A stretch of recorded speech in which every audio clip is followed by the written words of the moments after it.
पत्रकारों से बातचीत करते हुए बालासाहेब थोराट ने कहा कि सरकार ने 2100 का आश्वासन देकर पूरा नहीं किया, पर 1500 का भी नहीं कर रही है।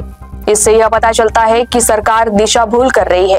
अनेक वर्ष राहिलो, विधानसभेत राहिलो, मंत्रिमंडळात राहिलो, ग्रेडिंग देण्याचे निकष काय हे तपासले पाहिजे। खरं म्हणजे सगळ्या विभागावर सर्व आघाडीवर अपयशी ठरलेलं हे सरकार आहे। एक लक्षात घ्या की संजय निराधारचे जर तो त्याला डोल म्हणत असेल, पूर्वी आपण संजय निराधार योजना ती करण्यात आली आणि ज्याला काहीच आधार नाही त्याला तो दिला जातो। आता त्यांचे जर 4-4 महिने त्यांचे निधी गेला नसेल, त्यांच्याजवळ ते पैसे गेले नसतील तर ते निराधार काय करत असतील। खरं जे राज्य अशा पद्धतीनं निराधाराची काळजी घेऊ शकत नाही ते राज्य सगळ्यात कुचकामी राज्य, ते सरकार कुचकामी सरकार आहे असं म्हणलं तर वावगं ठरत नाही। म्हणून कोणतीही आघाडीवर हे यशस्वी नाही, अपयशी अशा पद्धतीनं त्यांची वाटचाल चाललेली आहे। 100 दिवस अपयशी, 100 दिवस असंच उल्लेख याचा करावा लागेल। ठीक आहे, काँग्रेसनं जो निर्णय घेतलेला आहे, विचारांती घेतलेला आहे, ज्यावेळेस देशाचा विषय येतो, देशाच्या संरक्षणाचा विषय येतो, नागरिकांच्या संरक्षणाचा विषय येतो, त्यावेळेस सरकारनं योग्य कार्यवाही करावी। त्या चांगल्या योग्य कारवाईच्या पाठीशी आम्ही राहू हे सांगितलेलं आहे। प्रत्येक ठिकाणी राजकारण करण्याची आवश्यकता नाही असं कदाचित त्यांना वाटलं असेल।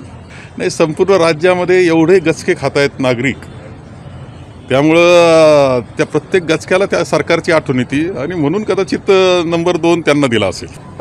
विमा योजना बंद केली ना, 1 रुपयात विमा योजना घोषणा केली, मतं घेतली लोकांची आणि ती योजना बंद केली। याच्याकरता कृषी विभागाला केलं असेल, शेतकऱ्याच्या विरोधात घेतलेले निर्णय।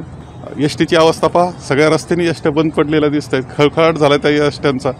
प्रवासी हवालदिल आहेत, एसटीला पगार नाहीत, तिथल्या पगार पूर्ण करू शकत नाही। माझ्या मते निकष त्यांनी चांगलेच लावलेत। म्हणजे फडणवीसांनी हे मंत्र्यांनी ओळखून घ्यायचंय की आपल्याला नंबर का दिलेत आणि त्याचा म्हणजे सगळ्यात अपयशी असा उलटा क्रम लावला काय असं वाटून जावं। महान कार्य चाललेलं आहे राज्यामध्ये, भेद कसे निर्माण करता येतील समाजामध्ये एकमेव कार्यक्रम तो करतो, याच्याकरता असेल ते।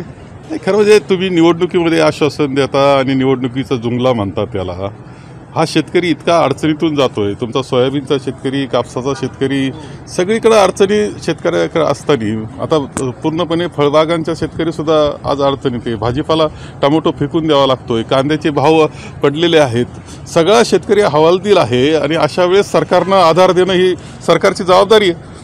आणि सरकार ज्या वेळेस निवडणुकीमध्ये आश्वासन देतं आणि भरभरून मतं घेतं, ते फसवण्याची भावना, फसवलं आपल्याला ही भावना शेतकऱ्यामध्ये निश्चितपणे झालेली आहे। अजून तरी त्यांचं कर्जमाफीचा निर्णय त्यांनी केला पाहिजे होता। तुम्ही हजारो कोटी रुपये इकडं तिकडं उधळताय आणि शेतकऱ्याकरता काहीच करण्याची तयारी तुमची नाही, ही दुर्दैवी गोष्ट आहे।